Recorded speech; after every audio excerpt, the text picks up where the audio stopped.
Reign. Hello everyone and welcome to Devil's Reign crossover part 9. I am Russell and I have with me, as always, Justin the Owl. How are you, Justin? I'm doing good, thank you, Russell. How are you doing today? I'm doing well. I'm glad that you're back. Are you wearing black today, Justin? Are you back in black? No black today, but I am Oh. back, and thankfully my technical issues have been somewhat resolved for the time being. So Yeah, this episode's a little late, and Justin didn't get to join me when I was chatting with the fellas from the Werewolf by Night podcast, which was a fun time. They enjoyed my mixed drink, Justin. yes, I love that episode. Yeah, we will have to have them back on so I can chat with them, and I'm sure that there's a ton of Werewolf by Night villains we can chat about in the future. Yeah. Dr. Glitter Knight! Exactly. Exactly. Yeah. So, if you're not familiar, we are the Tomes of Evil podcast. We talk about supervillains pretty much exclusively. We are a part of this glorious Devil's Reign crossover with 3 fantastic other podcasts. We have the Capes and Lunatics podcast. We have To Know Her Is to Fear Her, the Spider-Woman podcast. And Into the Night, the Moon Knight podcast. All right, now that's out of the way. Justin, let's talk about some titties. Some Fisk titties. Fisk titties. Yes, listeners, if you've tuned into other episodes, you've noticed that we've already pointed out the plethora of Fisk titties that have been on display in Devil's Reign up to this point.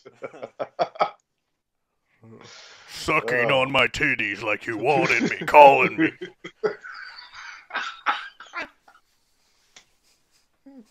And that's not we're spelling it Tidddies because those are in fact double D's. They might even be quadruple D's. I think you're probably right. No, he just has his own sauce. It's called Whoa!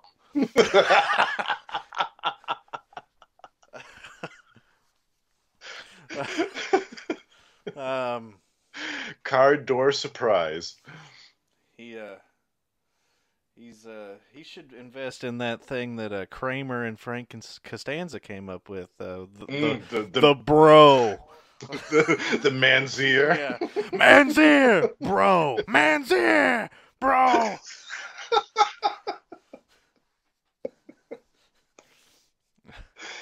See, I always liked the Manzier better. Yeah, I thought that had a much better ring to it. But yeah. Yeah, and I think that Fisk would rock a Manzier. Mary, remove my man's ear for the evening. Put away your weapons, witch. He doesn't talk to her like that anymore, Justin. They're happily married. Yes, those days are long behind them. I love Typhoid Mary. This Valentine's Day, you might hear some more out of Typhoid Mary.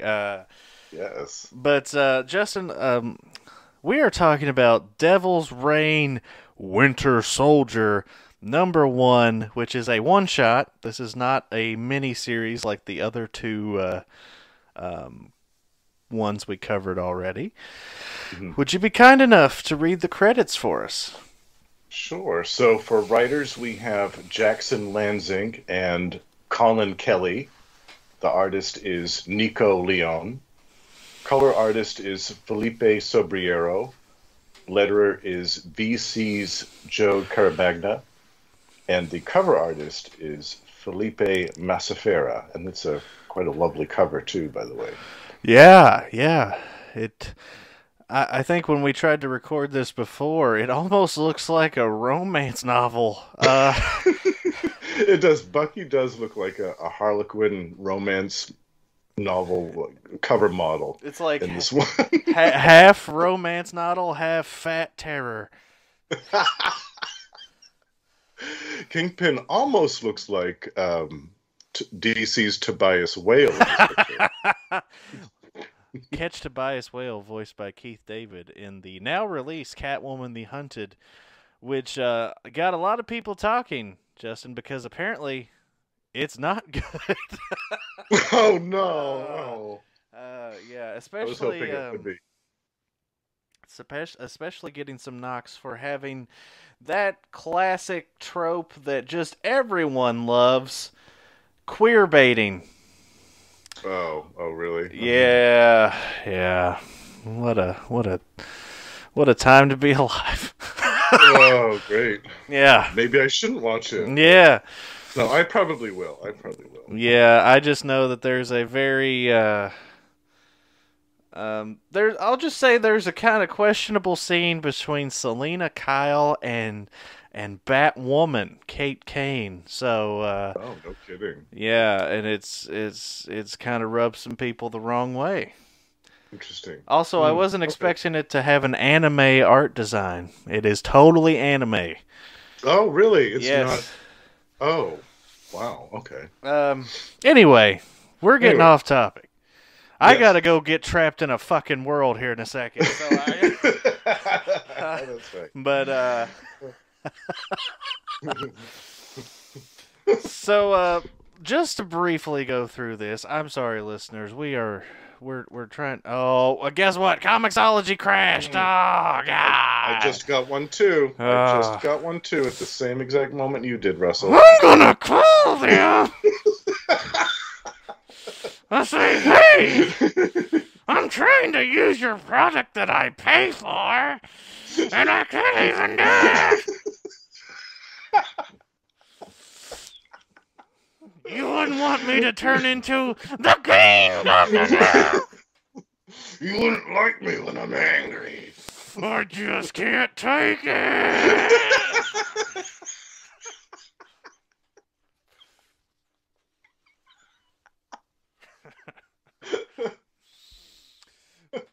Justin.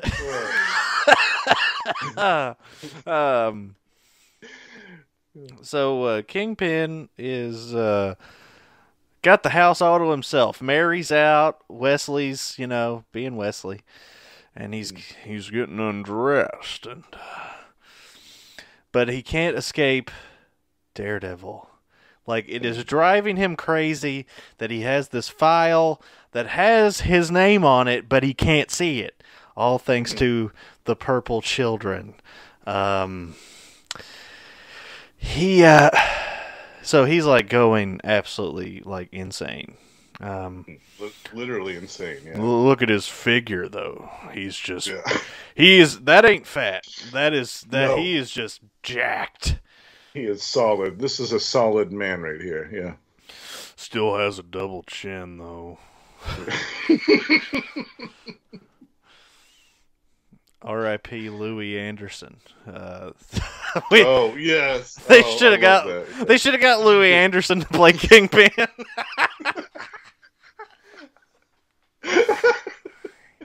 Hey, Daredevil! Trying to kill me, aren't you? Well, I don't think you're going to do it today. Oh, that would be amazing. In an alternate reality Yeah. somewhere, in a parallel universe, that did happen. Yes, Louis Anderson as Wilson Fisk and Norm Macdonald as Matt Murdock. Hey, what's going on in here? Janine Garofalo is Typhoid Mary. The big fat guy over there, he's trying to get wise with me, Yeah?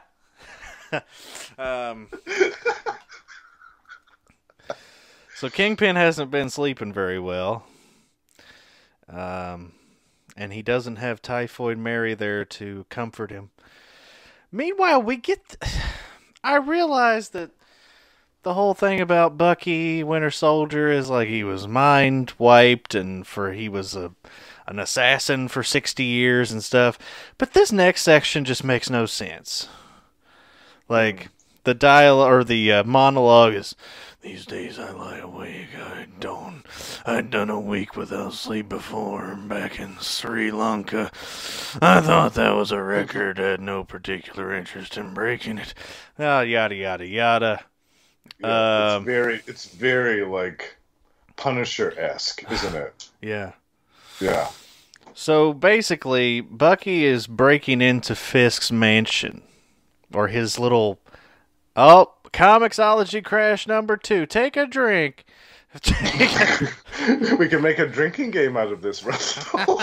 Well, it's almost 10 in the morning, and I'd be plastered. So, give me another one. I got shit to do today. Hit me again, Ike, and put some stank on it.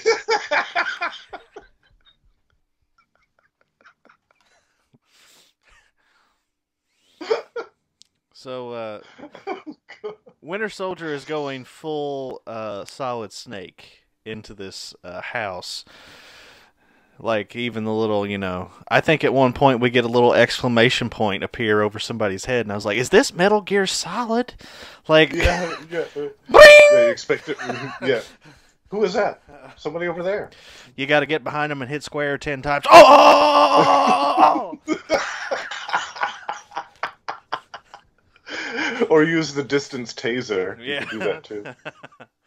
But Bucky starts having these like hallucinations. That the art is fantastic. It is. This, especially when he gets into the house, all this red. Oh, when he falls into that like imaginary pool of water, and there's that face in the background. It's like, Jesus Christ. Yeah, really good. So again, Bucky gets into the house, and he notices that there's a lot of dead bodies and broken shit in there, and is like, what the fuck? What's going on here? Turns out Kingpin did all this while he was fucking sleeping. Yeah. We revealed that Kingpin is a goddamn sleepwalker. But not that sleepwalker. Not that sleepwalker. He's not an alien. He's just crazy. Did you notice the other files that Fisk had in his possession in that panel there, Justin? Yes, I did. Spider-Woman, Moon Knight, and Darkhawk. Mm-hmm. Darkhawk. That leapt out at me right away. I was like, wow. Are we going to see Darkhawk in this? Bucky turns around, and this panel with the giant Fisk and the bloody fist, his face is darkened out, and he's just towering over Bucky. It's like, oh, yeah. Shit, is that Solomon Grundy? That is a great page. That actually might be my favorite panel from this whole issue. I really love that. I would have to agree. Bucky is trying to reason with Fisk, but Fisk is asleep. Yeah. And in his dream, he thinks that Bucky is Daredevil. Mm-hmm. So he's pounding on him. Yeah. Flopping them titties around in his nightie. And flopping Bucky around like he's a ragdoll. Ragdoll, living in a movie. Hot tramp. Daddy's little kitty. He starts crushing Bucky and throws him upstairs. Not downstairs. Throws him upstairs. We're going to go the other way with it. Yeah. He pulls out this panel is the one I was talking about, the little exclamation point, and Bucky is just stopped by this massive hand. It's like, uh-oh. He gets flung around, thrown out, but he picks up the flag. I like that. He uses the American flag to distract Fisk and grabs his file and gets the fuck out of there, and then it like blows up. And this panel of Wesley and the police coming up to Fisk, and he's like, huh? What happened? I had the most wonderful dream. Meanwhile, Bucky has burned the rest of the files, including Moon Knight and Darkhawk's. and he has his file, and he's going to investigate more about his past, which it says we will learn more in Captain America #0. Mm-hmm. All right, Justin. So, thoughts on the writing of this? It was very succinct in the action sequences where it needed to be. I'm not the biggest authority on the Winter Soldier, as you know, so a lot of his backstory from previous issues I'm not really aware of. So the allusion to all of that stuff, like there's one panel where Bucky or someone had like a different costume on, and it looked like one of those costumes from the 70s. Yeah. And that kind of confused me. I think he was Nomad in that. Nomad, yeah. Yeah. Isn't that Nomad? Yeah. So that really has nothing to do with the writing. It's more due to my lack of knowledge about the character in these more recent stories. So any confusion that took place in this issue can't really be laid at the feet of the writers. It's more my lack of knowledge of the character. So, yeah. But as far as the characterizations of Fisk, I thought that was great. I love the fact that he's going crazy because he can't sleep, and yet he's sleepwalking and killing people in his sleep. I love that. That's a great twist on Fisk. How many daredevils are in this fucking house?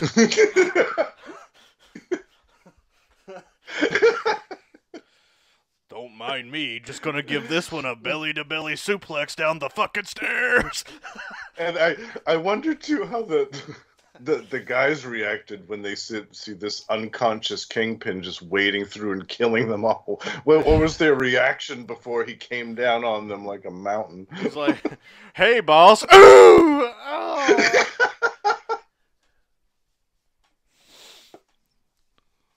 What did I say? Did that hurt? Bet that kicked you right in the ass, didn't it? Last time you called me lard ass. But, yeah, I mean, I don't know a whole lot about Captain America and Winter Soldier stuff other than, like, the movies. So I kind of just assumed that Bucky kind of already knew about his past and all that stuff. But apparently there's stuff that he still doesn't know.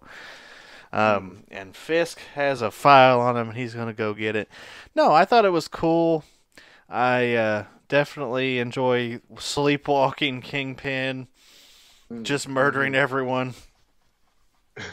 It kind of it gave him a little bit of humanity, you know. He's like he's human, even though he's this almost omnipotent crime lord.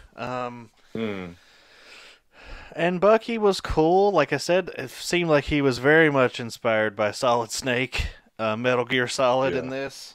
The only thing he didn't do was get in a cardboard box and walk. But that would have been great. Kingpin's got a Metal Gear. But no, I thought it was good. How about the art? The art, for me, that was the standout in this issue, was the art. Like, no bones against the writing, and the writing was great, but the art was really the standout here.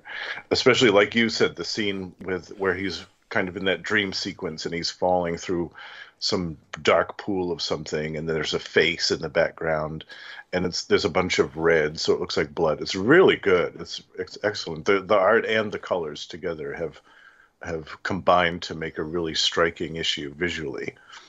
Love it. Yeah, the art, I mean, the writing was good, but the art is what pushed it over the top for me. I thought it was fantastic, especially those like dream sequences, and when Fisk is towering over Bucky. That was fantastic, almost horror-esque. Like, so let's see, how many how many eviscerated Fisk employees would you give this out of 5? Speaking of that, I can't imagine that he still employs people.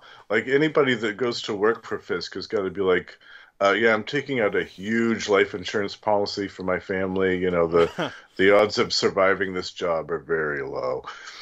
Um, I would give this one 4 out of 5, I think, on the merits really of the artwork. Like I said, I just love this artist, and I'd like to see more from them.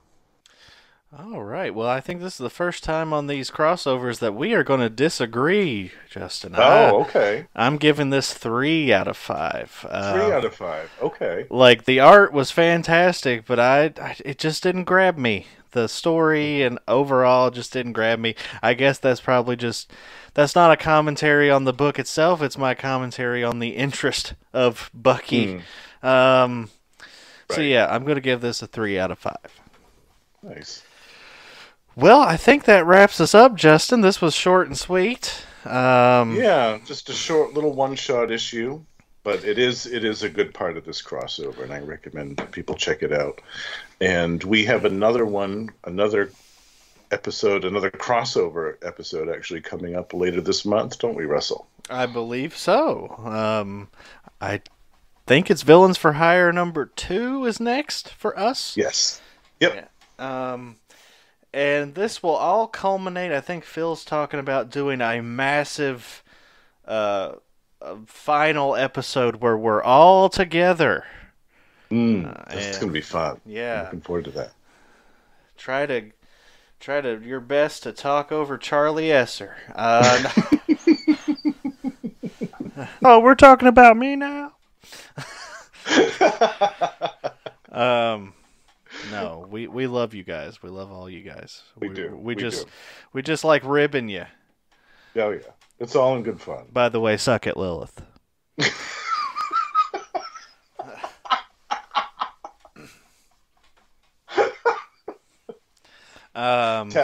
Tapping my way down. Tap. Justin, I think Lilith is going to cameo in our Hobgoblin audio recreation. Oh, excellent. Oh, good. I found the perfect little role for her. It's not very many lines, but let's just say that she's very interested in Peter Parker, that animal. Oh, I love it. Oh, I can't wait. Oh, that's going to be amazing. Yes. Well, listeners, I believe, let me look at the old schedule from Mr. Phil Parrish.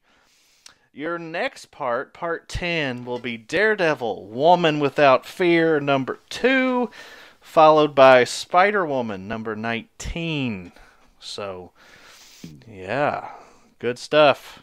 Lot more coming our way. Raining blood! Stop looking at my titties. My eyes are up here. I'm trying. They're just titties are in your way.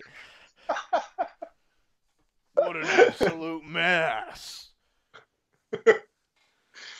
Vanessa, I would like to invite you over for dinner.